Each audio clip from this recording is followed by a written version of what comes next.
Hi, my name is Ashraf Ismail, Game Director of Assassin's Creed 4 Black Flag, and I'm very proud to be showing off the Caribbean open world. Here, we're going to start with Edward. After completing a few missions, he's met up with the assassins, but he's not yet bought into the creed, so he still has this selfish need for fame and fortune. Edward is one of the most unique characters we've created for the Assassin's Creed universe. He is a man who is still trying to figure out who he is in life and what he wants to get out of it. At this point in the story, he still wants that fame, so one way to get it is to complete these assassination contracts. This is a way to make money and to gain a bit of notoriety. So here we go. We have 2 targets to take out, 2 Templar brothers. So we're going to accept the contract, and the world map is going to show us where this contract takes place. So we see here that the contract is actually very close to us. It starts in the village we're in, but as we zoom out, we want to show you the world that we have. Many locations, over 50 locations, centered by Cuba, the Bahamas, and Florida up north. This is a massive world. There's a lot to find and do in this Caribbean Sea. But now we'll get back to the Fisherman Village and go after our targets. The Fisherman Village, it's one type of location in this world. It's really here as a convenience to the player. This is where you can start missions, where you can shop to upgrade Edward and the Jackdaw itself. It's really about the mood and the ambiance of the Caribbean Sea. In the distance, we have a tavern that we're approaching. Taverns are places where you can hire crew, play mini games, drink if you wish. But for now, we're going to focus on the targets and take them out.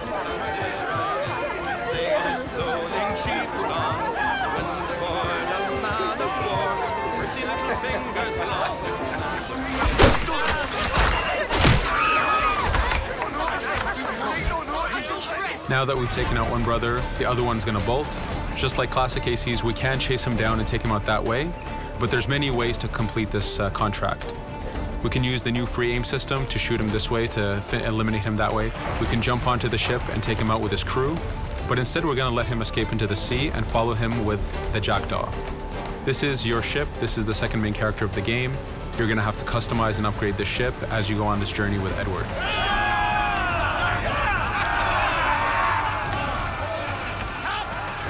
We've seamlessly gone from a ground chase right into a naval chase. We could destroy the ship and complete the contract that way, but instead, using the spyglass, we can see that he's carrying a lot of rum. Rum is important in the economy system. It's one way of making a lot of money if you sell it properly. So instead of destroying the ship, we're going to plunder that ship. Fire! Here you can see the upgrades that we've made into the Naval Combat. Using the front cannons, you can shoot chain shots to slow down the ship. Using the new round shot mechanic of trajectory aiming, you can aim for the hull and do a lot of damage this way. This specific enemy is what we call a frigate. Frigates are the type of ships that you need to destroy as fast as you can, because the longer the fight lasts, the more damage they're capable of doing. We have other enemy types like the Charger or the Man of War.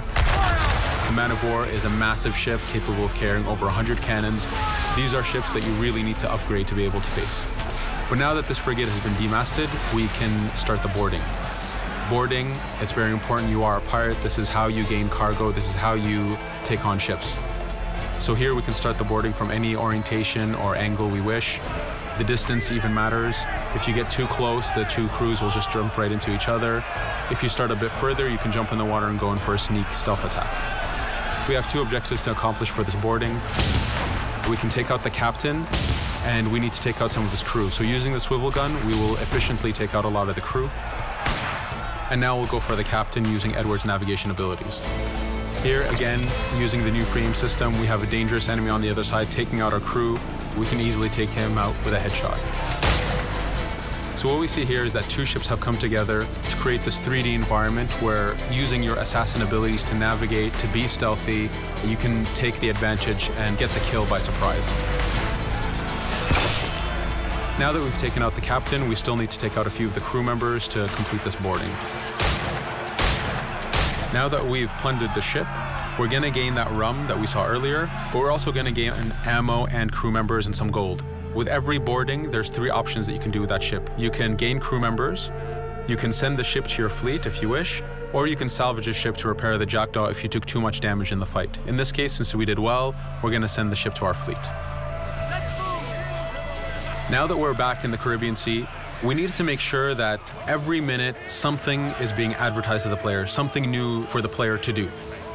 In this case, we have this uncharted location. These are what we call playas.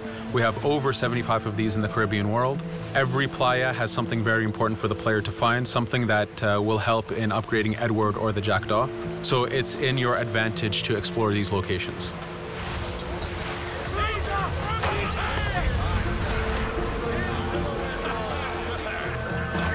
Again, for us, seamlessness is very important. We needed to be able to explore this Caribbean world without having too much interruption in the action. So being able to just let go of the wheel anywhere we want, jump into the water, and swim over to that location. This is very important for the mood and the immersiveness of this Caribbean open world.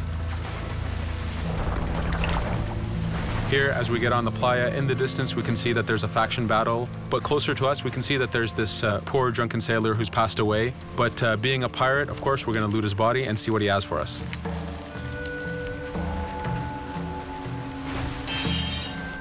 So we found a treasure map. This treasure map is asking us to go to an island called Misteriosa.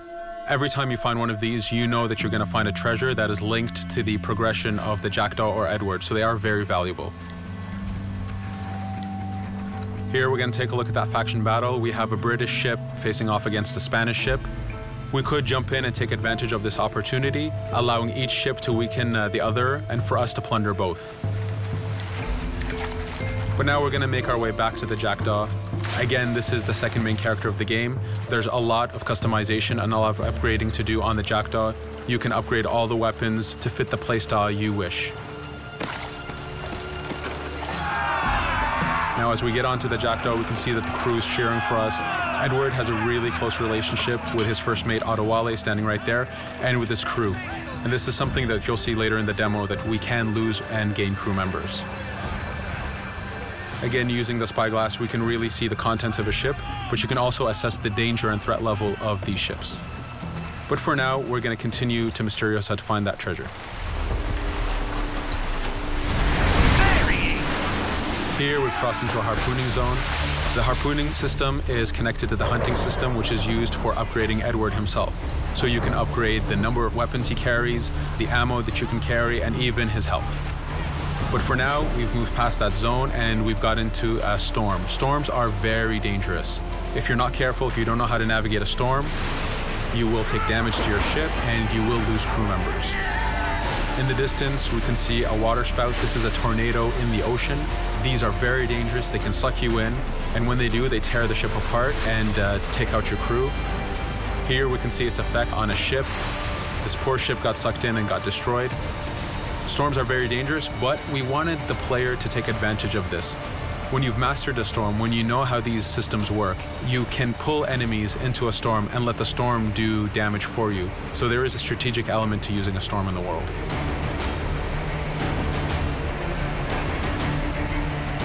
Here we can see that the storm is dying down a bit, but there's still this torrential downpour. It was very important for us to get the real mood of and the atmosphere of the Caribbean in the weather cycles and in the daytime cycles.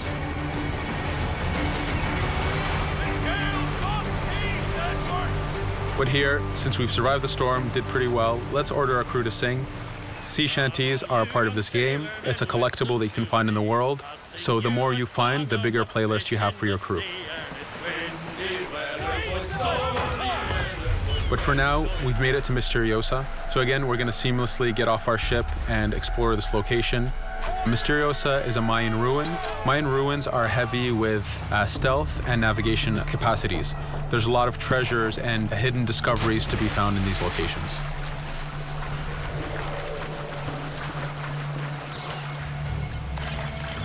If we recall the treasure map, the treasure is hidden behind a temple.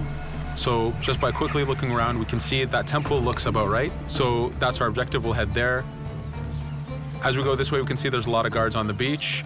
We could go in and fight them if we wish to, but to show off that this is a mini open world, we're going to try to find a different route to get to our objective. Here, we've seen a guard. We don't want to alert him, and we don't want to alert the guards on the beach, so we're going to use our stealth ability to take him out silently.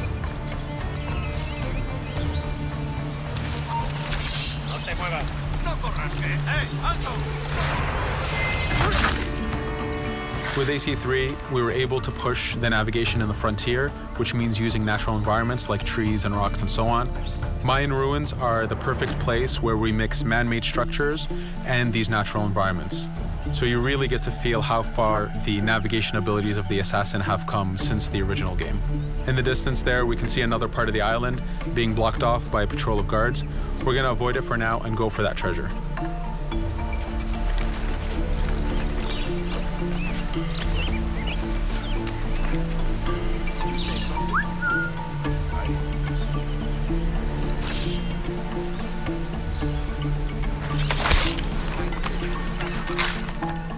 It's important for us to be able to give the players new tools, specifically for stealth. In this case, we have the blowpipe. Using the berserk darts, you make your enemies go crazy. Effectively, this means that they'll attack anything and everything in sight, including their own friends, animals, or Edward if he was in the way. So you do have to be careful with how you use it. But now that we've caused a distraction, if we happen to fall down there, at least there's already a bit of damage done for us. But using our navigation skills, we're able to get past that area without any trouble. There in the distance, you can see the jackdaw placed exactly where you left it when you got onto this location. It's really important for us to show the beauty of this Caribbean world. The Caribbean has some amazing vistas, and we pushed ourselves to replicate this in the game.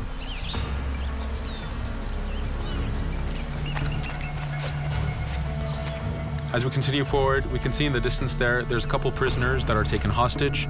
This is a scenario that you need to use stealth. If you're detected by those guards, they will kill the hostages. So in this case, it's to your advantage to use the environment to figure out how you can take out those guards without being detected. In this case, it's 2 guards, so it's not too hard.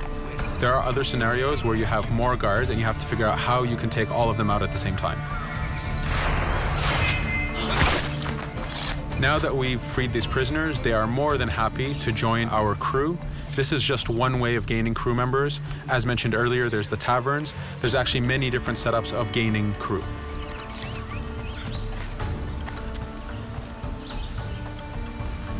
Here, we're going to go back to the treasure map. We can see that the treasure is actually behind the temple near a fountain. So if we just look around, we can see that it's around here.